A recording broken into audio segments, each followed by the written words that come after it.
Rolling through the city on these 4G auto skinny, cheap and bubble gum. Alright, y'all, so it's just one of them days.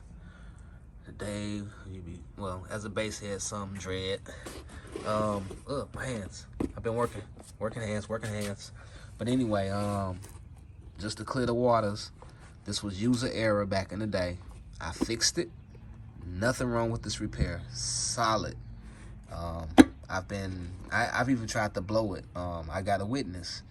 I actually hooked up an MD8K to just one coil. I was acting a fool, y'all. Just out having the fun. And I was just like, if I blew the amp, I was experimenting. That's why I call my build the science project. Sometimes I just get into that mode where it's just like, screw it, you know? Just have fun and bass out and, you know, just do things. But if y'all wondering, I'm actually getting ready to recone this thing. I done already pried it up. Okay, here's the secret. For these particular speakers, if you have to recone it, get your screwdriver in and just start gently working it. Once you get it going, get your pry bar. Slide it in there, boom, bam. But when you're doing it, you want to protect your surface, so you can put like a little piece of towel, or, you know, just cut a little piece off and just stick it in there so that it stays. But unfortunately, on some of them, I still kind of nicked it a little bit, as y'all can see. And then, anybody got any tips or tricks to get that right? Y'all let me know in the comments. Everything was solid. I'm thinking about keeping the direct leads for the next set, just because I don't really want to show y'all, but these things are heavy, so, and a lot of times I'm doing it by myself, so I'm thinking about just pulling both the terminals out and then just running the direct leads through there, making it nice and clean. Wow, this is nuts. Yeah, I burnt some leads up, y'all, as y'all can see. But just how loose it is, it's just ridiculous. They are fatigued, as y'all can see, but those aren't full rips yet. They didn't rip all the way. I'm actually pushing in on it. Yeah, so these were definitely some very, very solid. These are definitely solid speakers. Look at the spider pack. They're still nice and clean. I just did that. I just scraped it, hitting the ground. But it's definitely clean. These are dual 1-ohm coils. So you can run them at a half, or you can wire them up to 2. It's the only way the team woofers come.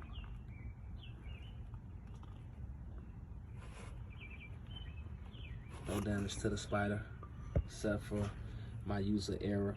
As Fire Marshal Bill would say, man, let me show you something. Look, boys and girls, this is just a regular, cheap, basic oscillating tool, a cutting tool, multi-tool, whatever you want to call it. Here we go, just watch.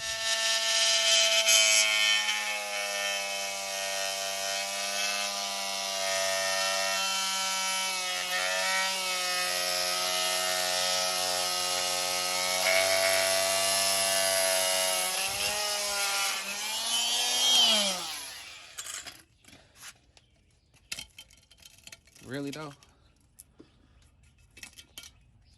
And I was looking for my razor all evening. It's like, I can't find my razor. Went and grabbed that, slapped a little attachment on it, boom, bam, done. Highly recommend it. All right, we got a fresh canvas, and I call this squeaky clean. I don't believe in shaving all the way down to the bare metal. For the most part, most companies, they just glue, you know, the soft parts right onto the basket, paint it. Plenty of videos even showing that, but you know, I just sand it down a little bit so that epoxy and the adhesive will stick real good. Got everything dusted off real good, cleaned out, and I'm about to take this thing inside and get ready for a recone. I know y'all like, why you say it like that? Because, come on, man. I got the soft parts all together. Basically, this right here is my shim. You always want to make sure that your coil is spaced evenly within your gap. And to do that, paper. Just turn it sideways, one in one way, one in the other way, one in sideways, one in the other way, and then repeat the process. One up, one down, one right, one left, one up, one down, one right, one left. Of course, making sure every once in a while, just make sure they're all even in there. And another cool thing about just having the spider pack is the screws that are in it. You can use those to line it up. Oh, another thing, with some of you guys that are watching Recone videos, or just maybe watching this as a reference to when you get ready to do your own Recone. With mine, I have direct lead. Well, I'm making this one direct because I broke one of my terminals. This time I got them going in, actually into it, so it's gonna be pretty cool. Now, if you're wondering, what if I rotate it around? You know, how do I know what's positive, what's negative? The speaker is gonna determine that for itself. Now, this is negative, remember that. Now, on this side, negative is over here. So, negative is here. Negative is here. If I clock this speaker, remember negative is up here, up at the top. Negative is down here, over here. If I clock this speaker all the way around to make both the tinsels line up, look what happens. Negative is going to be right there. So no matter how you clock your speaker, it's always going to be negative, positive, positive, negative. So just keep that in mind. Don't let that spaz you out. That's just a little helpful tip. Now I'm going to go on and get my adhesives. I'm using epoxy on the spider pack, and I'm using, what is it? I believe it's plumber's goop. Well, I'm gonna pull it up. I think it's E6000. No, it ain't E6. You can use E6000, but I'm using plumber's goop. It's amazing. That's it right there. Loctite epoxy, general purpose, red 5-minute set with the mix syringe. You definitely want that mix syringe.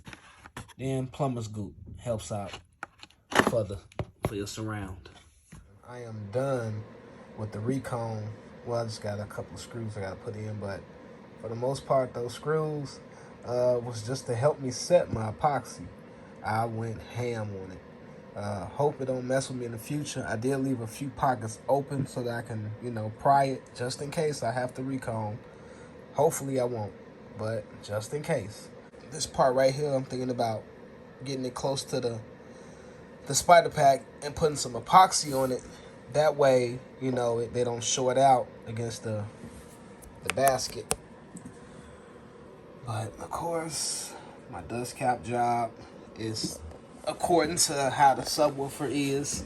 The ReSilient Sounds, when you see the ReSilient Sounds logo, it's always toward the positive from every speaker that I've ever played with. Now, you guys don't see a bunch of pins or a bunch of clamps going around my speaker. That's because the surround itself is sufficient enough to make this glue stick. Peace and bass, y'all.